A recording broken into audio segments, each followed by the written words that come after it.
Picture this. One of Europe's most influential nations issues an ultimatum to the world's second-largest economy, threatening to slap unprecedented tariffs on their trade, all because of oil purchases from a country thousands of miles away. It sounds like the plot of a political thriller, but this is exactly what's unfolding right now between France and China. Since the beginning of 2024, Paris has stepped up its military commitments to Ukraine, sending advanced Mirage 2000 combat aircraft and sophisticated Scalp cruise missiles to Kiev's forces. These aren't just symbolic gestures. They represent France's strategic bet on using the Ukraine conflict as a lever to diminish Moscow's standing on the world stage. But the real drama started in July of this year, when French President Emmanuel Macron took an unexpected shot at Beijing. In a move that shocked international observers, Macron publicly warned that if China continued buying Russian petroleum, it could face punitive tariffs reaching an eye-watering 500%. To strengthen this threat, France reportedly sought to build a coalition with the European Union and the United States to collectively pressure the Chinese government. Beijing's response? Complete silence, followed by action. Rather than buckling under French pressure, China actually expanded its Russian oil imports by an additional 2.5 million tons. The move was a clear message. France's threats carried little weight in Beijing's calculation. Frustrated and seemingly out of options, Paris then pivoted back to Moscow, threatening fresh sanctions targeting Russia's petroleum exports and banking infrastructure unless the Kremlin agreed to an immediate, unconditional halt to hostilities with Ukraine. This raises critical questions that we'll explore in today's investigation. What is France really trying to accomplish by blocking China's Russian oil purchases? And if Paris actually follows through on its threat of 500% tariffs, would it have any meaningful impact on the Chinese economy, or would it backfire spectacularly? If you find this kind of geopolitical and economic analysis valuable, make sure to subscribe so you never miss our deep dives into the forces shaping our world.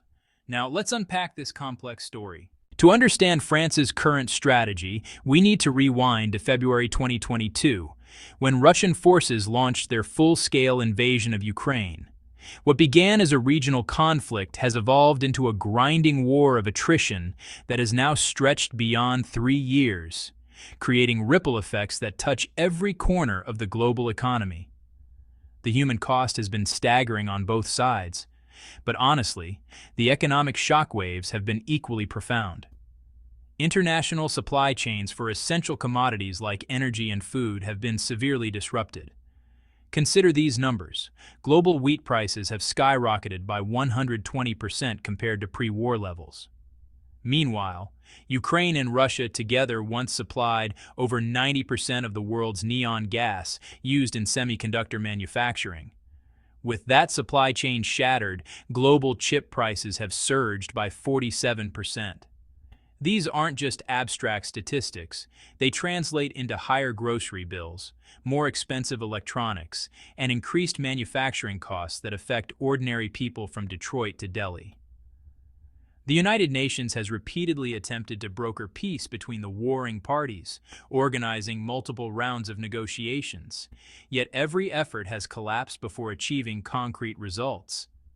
The obstacles are fundamental disputes over territorial integrity, demands for security guarantees, disagreements about lifting sanctions, and the complex web of Western involvement have created a deadlock that seems impossible to break.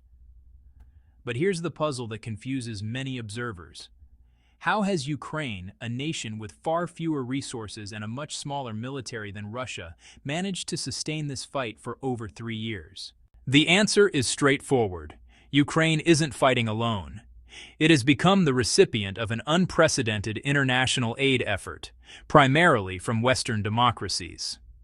The United States has led this support campaign. According to the latest congressional appropriations, Washington approved more than $40 billion in assistance just last year. That's not a cumulative total.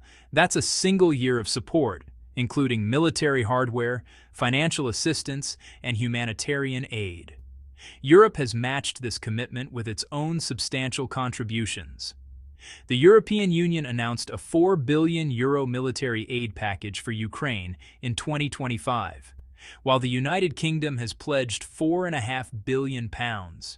These aren't loans, they're direct transfers of resources to sustain Ukraine's war effort. The support goes beyond money. In an innovative move to enhance Ukraine's capabilities in modern warfare, the EU has facilitated partnerships between British defense contractors and Ukrainian drone manufacturers, allowing production to happen closer to the front lines and ensuring faster deployment of cutting-edge technology.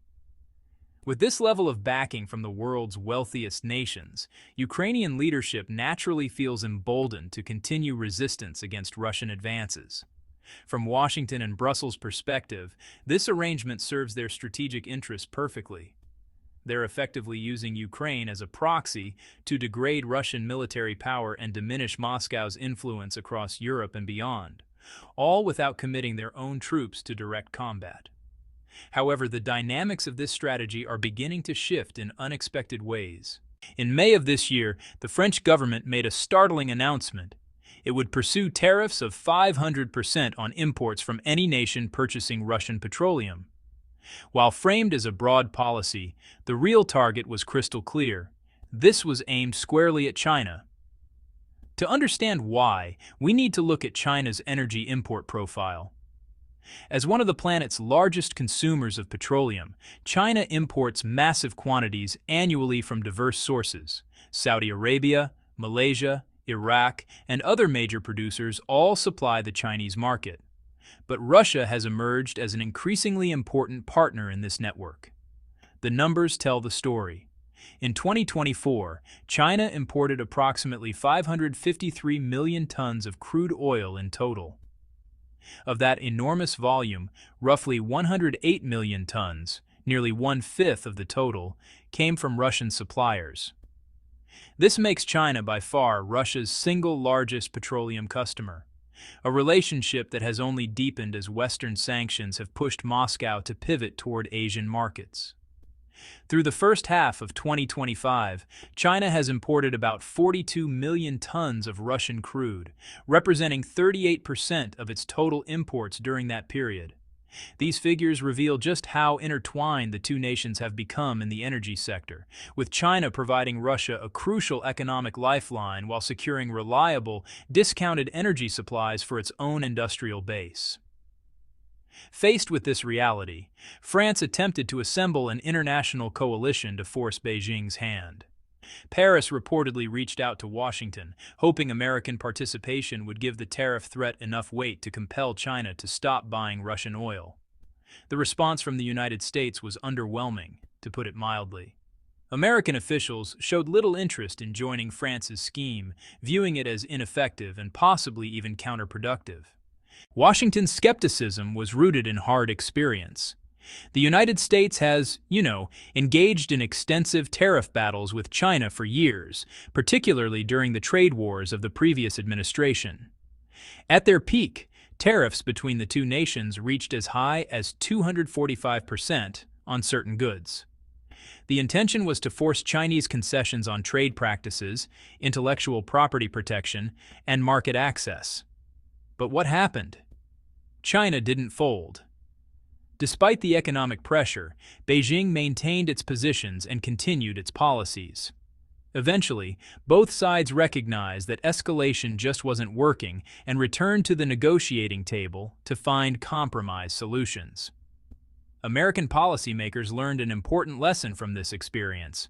China's economy is large enough, diverse enough, and resilient enough that tariff threats alone won't force fundamental policy changes. The idea that France's proposed 500% tariff would succeed where America's efforts had failed struck Washington as wishful thinking at best. But the situation gets even more ironic when you examine France's own behavior. Despite its tough rhetoric about Russian oil, French companies quietly purchased approximately 19 million barrels of Russian petroleum last year. So France was simultaneously buying Russian oil while threatening to punish China for doing the same thing. The hypocrisy wasn't lost on international observers. While French officials were still making public threats about potential tariffs, Chinese negotiators were quietly finalizing a massive new energy deal with their Russian counterparts, a contract worth over $1 billion. Under the terms of this agreement, China committed to purchasing an additional 2.5 million tons of oil annually, building on top of existing supply arrangements. This translates to roughly 7,000 additional tons flowing from Russian fields to Chinese refineries every single day. It was a direct rebuke to French pressure, demonstrating that Beijing's energy strategy would be determined by its own economic interests, not by European threats. This deal perfectly embodied Russian President Vladimir Putin's public declaration, "We can provide as much oil as China needs." Moscow has made clear its willingness to fully satisfy Chinese energy demand, recognizing that Beijing represents its most valuable economic partnership in an increasingly isolated international position. Perhaps most significantly from a financial perspective, the existing 100 million tons of oil transactions between the two countries have all been settled using Chinese yuan rather than US dollars or euros. Current data shows that yuan-denominated transactions now account for more than 60% of all trading on the Moscow exchange, a dramatic shift away from Western currencies that reflects the deepening economic integration between Beijing and Moscow. China's continued large-scale purchases of Russian petroleum serve a crucial strategic function. They help stabilize Russia's economy at a time when Western sanctions are designed to do precisely the opposite. For years, Western governments have worked to undermine Russia's economic foundations, and targeting oil exports has been central to this strategy. The logic is straightforward. Russia is extraordinarily rich in natural resources, holding some of the world's largest proven petroleum reserves. For decades, oil and gas exports have been the primary source of foreign currency earnings, funding government operations, military expenditures, and economic development. If Western sanctions could successfully choke off these exports, the consequences would cascade through the entire Russian economy. The infrastructure built around extraction, refining, and transportation would become stranded assets. Companies throughout the sector would face bankruptcy. Unemployment would spike in resource-dependent regions. Government revenues would plummet, potentially triggering a fiscal crisis with unpaid salaries, mounting debt burdens, and collapsing public services. This is exactly the scenario that Western policymakers have been trying to engineer. Against this backdrop, President Macron's threats take on additional meaning. By threatening further sanctions on both Russian oil exports and banking systems unless Moscow agrees to an unconditional ceasefire, France is attempting to use economic leverage to force political concessions in the Ukraine conflict. The calculation is transparent. Inflict enough economic pain, and Russia will have no choice but to accept terms favorable to Ukraine and its Western backers. But this strategy faces a fundamental problem. Russia isn't economically isolated. Thanks to partnerships with countries like China, Moscow has alternative markets for its resources. Even if, hypothetically, China reduced its oil purchases, Beijing could provide support through other channels: technology transfer, financial assistance, or increased trade in other sectors, helping Russia weather Western economic pressure. This reality, honestly, undermines the entire premise of France's approach. You can't economically coerce a country that has powerful partners willing to maintain economic ties regardless of Western sanctions. There's another layer to this story that helps explain France's aggressive posture toward China. It may be partially motivated by revenge over a separate trade dispute. In January 2024, several Chinese brandy producers filed a formal complaint with China's Ministry of Commerce. They alleged that European brandy was being sold in the Chinese market at below-cost prices, a practice known as dumping, which was driving Chinese producers out of business. The complaint included, compelling evidence. European brandy's share of the Chinese market had jumped from 43% in 2019 to 52% in 2023, a dramatic increase that Chinese producers attributed to unfair pricing practices rather than genuine competition. The Ministry of Commerce launched a comprehensive investigation that lasted 18 months. The findings confirmed the allegations, determining that European brandy was indeed being dumped in China with margins ranging from 27.7% to 34.9% below fair market value. Based on these findings, Chinese authorities imposed anti-dumping tariffs in accordance with international trade regulations. These tariffs will remain in effect for 5 years. While 3 well-known French brands were exempted because they agreed to maintain minimum pricing standards, other European producers faced the full 34.9% tariff. This decision hit France particularly hard because French production represents 98% of all European brandy exported to China. Moreover, China ranks as France's second-largest export market for these spirits. The tariffs had immediate and devastating effects on the French brandy industry. Industry analysts estimated losses of approximately $60 million per month. Pernod Ricard, the world's largest brandy producer, saw its market capitalization drop by $1 billion on the day the tariffs were announced. For an industry already facing changing consumer preferences and market headwinds, this was a catastrophic blow. French industry representatives made multiple trips to Beijing, attempting to persuade the Ministry of Commerce to lift or reduce the tariffs. Every appeal was rejected. The situation remained deadlocked until May of this year, when high-level talks were held in Paris between Chinese and French officials. During these discussions, the French side presented an agreement that would eliminate the brandy tariffs and requested China's signature. Beijing's response was firm. France had violated Chinese law through its dumping practices. If China made an exception and removed the tariffs for France, it would set a precedent that other countries would exploit, undermining China's ability to protect its domestic industries from unfair trade practices. The request was denied.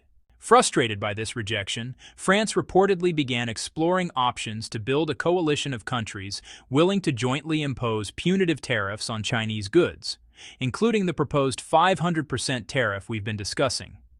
From this perspective, the oil tariff threat looks less like a genuine attempt to alter China's energy policy and more like retaliation for the brandy dispute. It's economic warfare by another name, using the Ukraine conflict as justification for what is actually a separate trade grievance. But this raises the critical question. If France actually implements these threatened tariffs, who would suffer more, China or France? Let's take a closer look.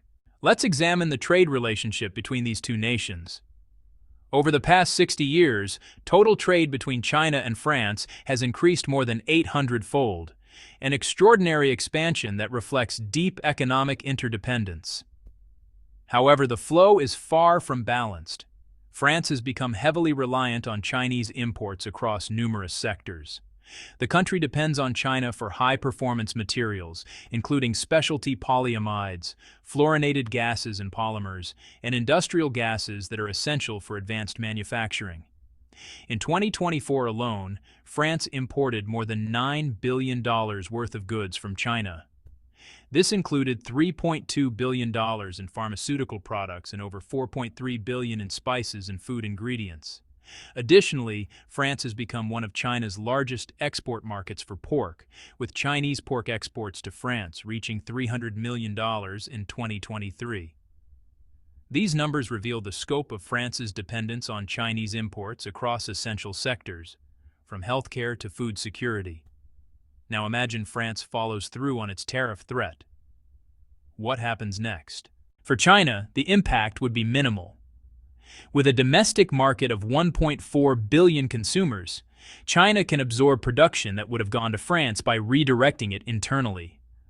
Chinese manufacturers selling to France represent a tiny fraction of total Chinese industrial output. Losing that market would barely register in national economic statistics.